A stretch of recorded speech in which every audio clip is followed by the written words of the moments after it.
नमस्कार मित्रों, आपका डॉक्टर आलोक चांडिया AIRO इंडिया चैनल पर स्वागत है। 10 दिसंबर 1948 जब सार्वभौमिक मानवाधिकार घोषणा पत्र द्वितीय विश्व युद्ध के बाद संयुक्त राष्ट्र संघ द्वारा अपनाया गया और इस सार्वभौमिक घोषणा पत्र के अनुच्छेद 16 में इस बात की भी घोषणा की गई कि जो लोग भी वयस्क हैं या पूर्ण आयु प्राप्त कर सकते हैं वह विवाह को करने के लिए पूरी तरह स्वतंत्र हैं। वह न सिर्फ विवाह कर सकते हैं बल्कि परिवार की स्थापना कर सकते हैं, संतानोत्पत्ति कर सकते हैं। यहाँ पर आकर स्वयं इस अनुच्छेद से ऐसा प्रतीत होता है कि विवाह करना एक अलग बात है, बच्चे पैदा करना एक अलग बात है, पालन पोषण एक अलग बात है। इसके अतिरिक्त इसी अनुच्छेद में यह भी है कि वह तलाक के लिए भी स्वतंत्र हैं। लेकिन भारत जैसी व्यवस्था में तलाक जैसा कुछ था ही नहीं। आप एक के साथ शादी करते थे और शादी के बाद उसको निभाते थे। यहाँ तक कि यह माना जाता है कि यह जन्म जन्मांतर का संबंध है, 7 जन्मों का संबंध है। ऐसी स्थिति में जब अनुच्छेद 16 के प्रकाश में हम इस बात पर भी विचार करते हैं कि जिस पश्चिमी समाज की परंपरा और संस्कृति को ध्यान में रख कर ज़्यादातर सार्वभौमिक मानवाधिकार घोषणा पत्र रचा गया, बनाया गया, वहाँ पर इस तलाक जैसी परंपरा के कारण और अभिव्यक्ति में अपने जीवन को गरिमापूर्ण तरीके से जीने की स्थिति होने के कारण ज़्यादातर स्थितियों में बच्चे की स्थिति सुनिश्चित नहीं हो पाती थी, उनका लालन पालन पोषण सुनिश्चित नहीं हो पाता था। 1990 के दशक में अमेरिका जैसे ही देश में करीब 6 लाख बच्चे ऐसे थे जिन्हें स्वयं ये नहीं पता था कि अब उनके माता पिता कहाँ हैं, क्योंकि माता पिता ने अपनी व्यक्तिगत स्वतंत्रता में इतने जीवन साथी बदले थे कि उसमें बच्चों का कोई स्थान नहीं था। अब ऐसे बच्चों का होना क्या चाहिए। और ऐसे समय में ही जो चर्च की प्रभुता थी उसने कॉन्वेंट की स्थापना करी, आश्रम जिसे आप कहते हैं, और वहीं पर इस तरह के बच्चे रखे गए और उनको कॉन्वेंट एजुकेशन के तहत उनका लालन पालन सब हुआ, जिसे आप आज कॉन्वेंट एजुकेशन के रूप में देखते हैं। ख़ास तौर से यह व्यवस्था उस अधिकारों के प्रतिबिंब के रूप में थी जहां पर माता पिता सिर्फ अपनी व्यक्तिगत स्वतंत्रता और गरिमा के लिए जीते रहे और बच्चों का जीवन बहुत ही प्रभावित हो गया।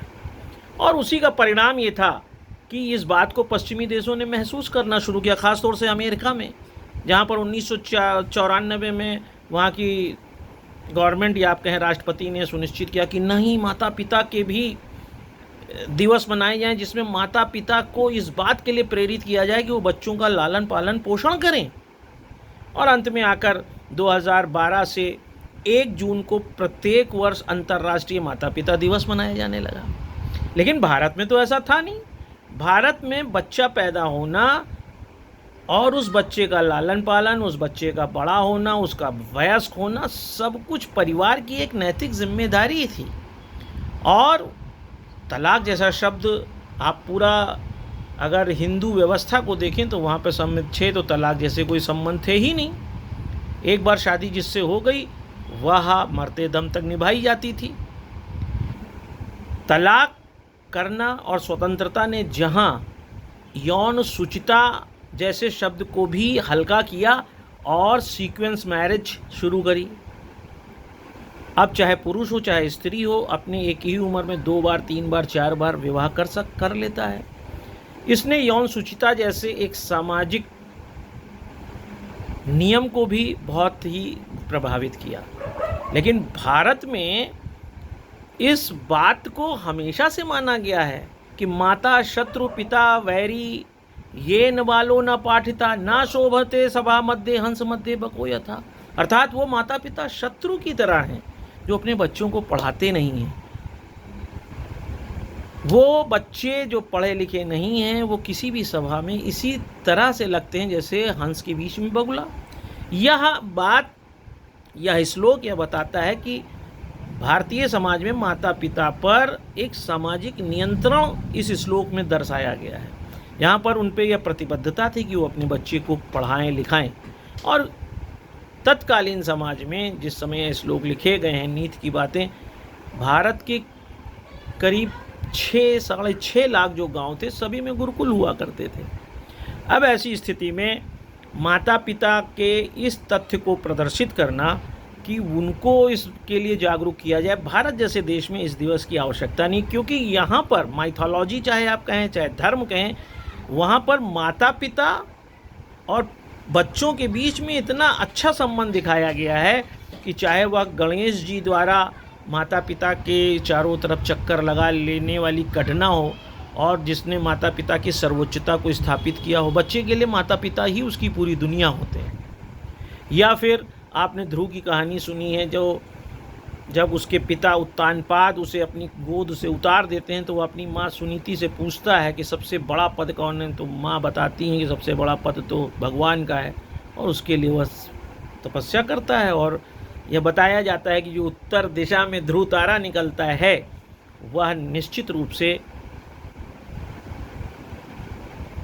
बच्चे की स्वतंत्रता को तो स्थापित करता ही है, माता पिता द्वारा इस तथ्य को भी आलोकित करता है कि माता पिता कभी बच्चे के जीवन में रुकावट नहीं बनते।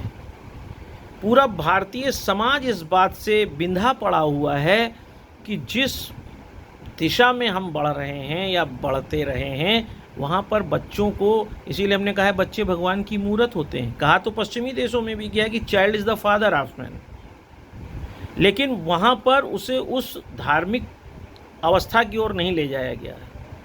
वहाँ पर एक सामाजिकता में कहा गया कि child is the father of man, क्योंकि बच्चा जिज्ञासु बहुत होता है और उस जिज्ञासु होने के कारण वह दुनिया की सारी बातें समझना चाहता है, जिसको पियाजे ने नैतिकता के सिद्धांत में भी समझाया है। उनका कहना है कि 5 साल की उम्र तक बच्चा जो कुछ भी देखता है, सुनता है, समझता है, उसे वो ग्रहण कर लेता है और फिर पूरे जीवन वो स्थायी बोध में उसके अवचेतन दिमाग में रहता है, और यही कारण नातेदारी के स्थायित्व का है। लेकिन भारत में तो कहा गया है कि बच्चा जो है भगवान की मूरत होता है, और भगवान त्रिकालदर्शी हैं। भगवान हमने देखा या नहीं देखा उसकी बात नहीं है, लेकिन भगवान एक ऐसा व्यक्ति है, एक ऐसी ऊर्जा है जो सब कुछ जानता है। और इस कारण से बच्चे को लेकर, चाहे वो राम के बाल्यकाल की बात हो, चाहे कृष्ण के बाल्यकाल की बात हो, चाहे गौतम के बाल्यकाल की बात हो, चाहे महावीर के बाल्यकाल, सभी में आप देखेंगे कि माता पिता और बच्चे के बीच में एक तादात्म्य दिखाया गया है। कभी भी माता पिता को इस अर्थ में नहीं दिखाया गया कि बच्चों की उपेक्षा करते हैं। अगर आपने इस कहानी को पढ़ा हो कि जब शंकर जी ने गणेश जी का सर काट दिया था और शंकर जी ने अपने त्रिशूल को यह आदेश दिया था कि जाओ उस नवजात बच्चे का सर काट लाओ जिस बच्चे की तरफ माँ पीठ करके बैठी हो। कहानी के दूसरे पक्षों को देखने के बजाय अगर हम सिर्फ इस पर केंद्रित हों कि उस कहानी में भी यह बताया गया कि माता पिता बच्चों की कभी उपेक्षा नहीं कर सकते हैं, वह बच्चों के लिए हमेशा जागरूक होंगे, संवेदनशील होंगे।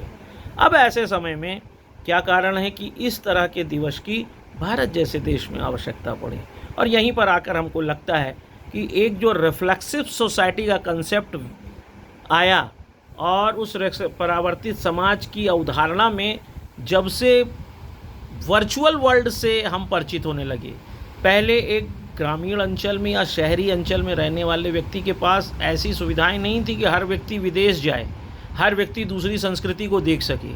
वह जिस संस्कृति में जन्म लेता था उसी में बड़ा होता था, मर जाता था।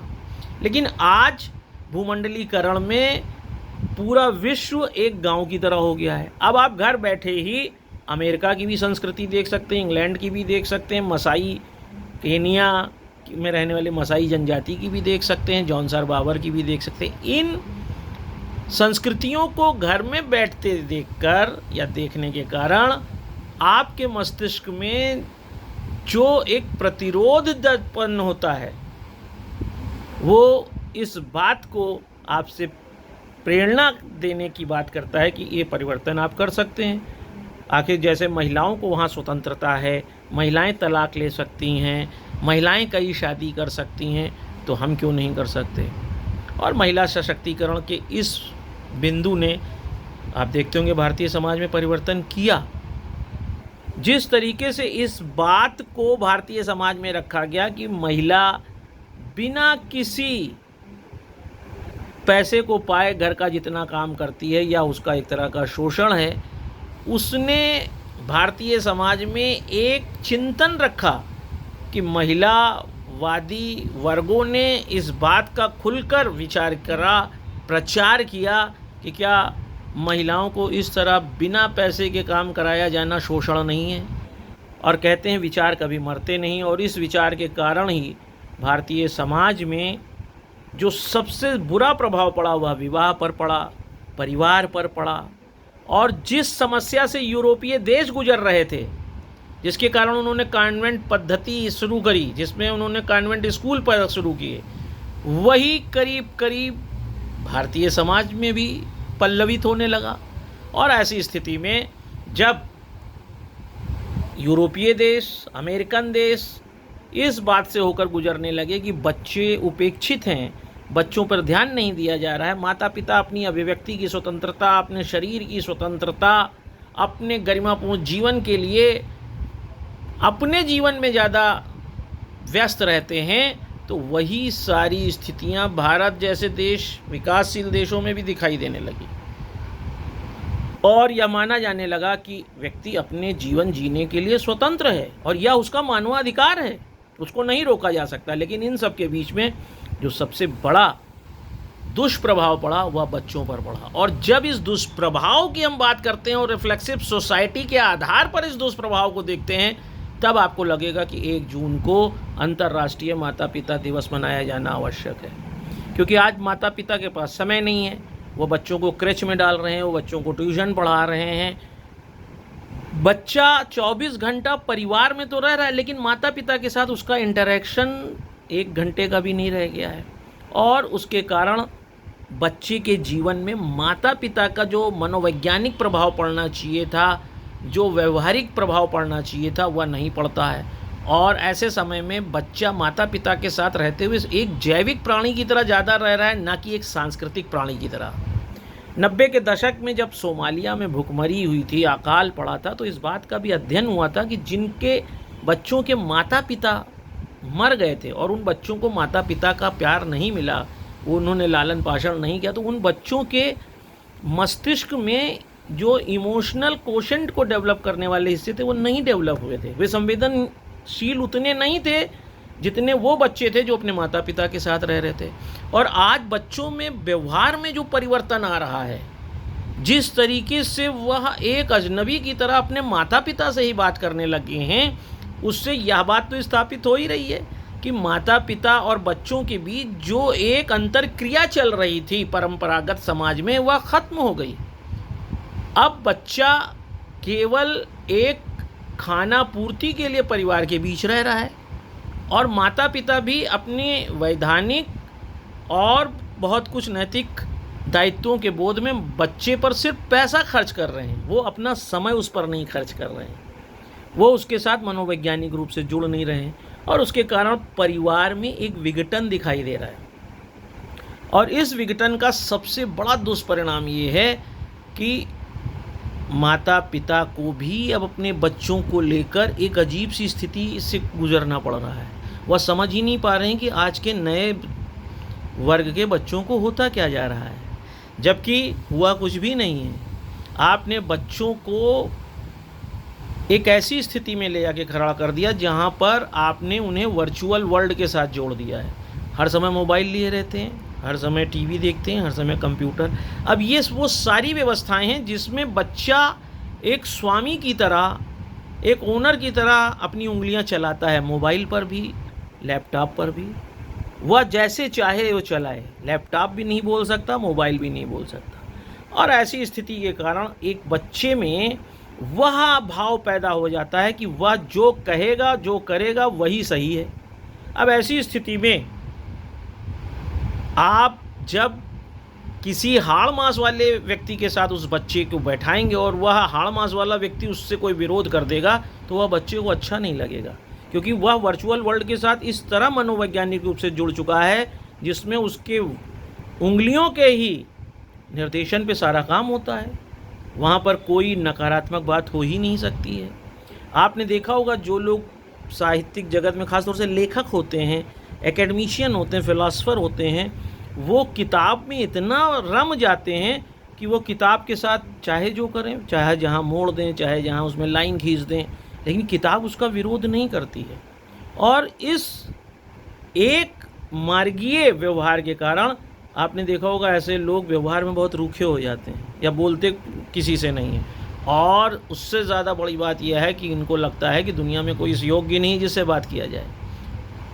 इसका केवल एक परिणाम ये है कि दो जिंदा व्यक्तियों के बीच व्यवहारिकता में जो क्रियाएं होती हैं, जो आदान प्रदान व्यवहारों का होता है, विचारों का होता है, उससे जो तंतु रिश्ते के बनते हैं वह किताब के पढ़ने से, वह मोबाइल के साथ खेलने से नहीं बनते हैं। और ऐसा व्यक्ति एकांगी बन जाता है और उसका दुष्परिणाम ये होता है कि घर के बीच में एक गंभीर खाई दिखाई देती है। ये खाई न दिखाई दे, इसके लिए संतोषम परम सुखम के सिद्धांत पर काम करना चाहिए।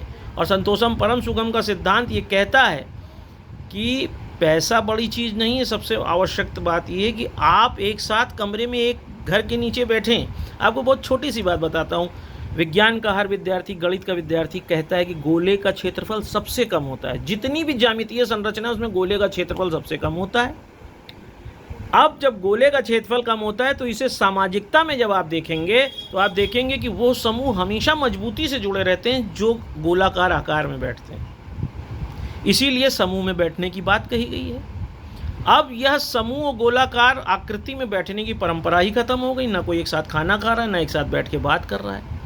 तो जहाँ पर क्षेत्रफल कम होगा वहाँ पर नज़दीकी बढ़ेगी, जहाँ नज़दीकी बढ़ेगी वहाँ संबंध बढ़ेंगे, जहाँ संबंध बढ़ेगा वहाँ पर संबंधों के तंतु बहुत स्थायित्व की तरफ बढ़ेंगे और संस्कृति जिंदा रहेगी। लेकिन अब ये इस तरह की ज्यामितीय व्यवस्था ही खत्म होती जा रही है और इस कारण से एक ही छत के नीचे रहने के कारण हम अजनबी की तरह रहने लगे। और उस अजनबी की तरह रहने के क्रम में सबसे महत्वपूर्ण भूमिका माता पिता की इसीलिए है क्योंकि माता पिता ने बच्चे को पैदा किया है। जब आपने बच्चे को पैदा करने का एक प्रबंधन तय किया है तो बच्चे के प्रति आपकी जिम्मेदारियां हैं। और इसीलिए 1 जून को 2012 के बाद इस बात को रिफ्लेक्सिव सोसाइटी के असर के परिणाम स्वरूप भारत जैसे देश में महसूस किया जा रहा है कि माता पिता को अपने बच्चों के साथ समय देना चाहिए, लालन पालन पोषण में समय देना चाहिए, ताकि बच्चा एक हाड़ मास का मनुष्य बने, ना कि हाड़ मास का होता हुआ वो एक मैकेनिकल डिवाइस बन जाए। और यह मैकेनिकल डिवाइस आने वाले समय के लिए एक खतरनाक संकेत है। इसलिए ही इस दिवस की महत्ता है।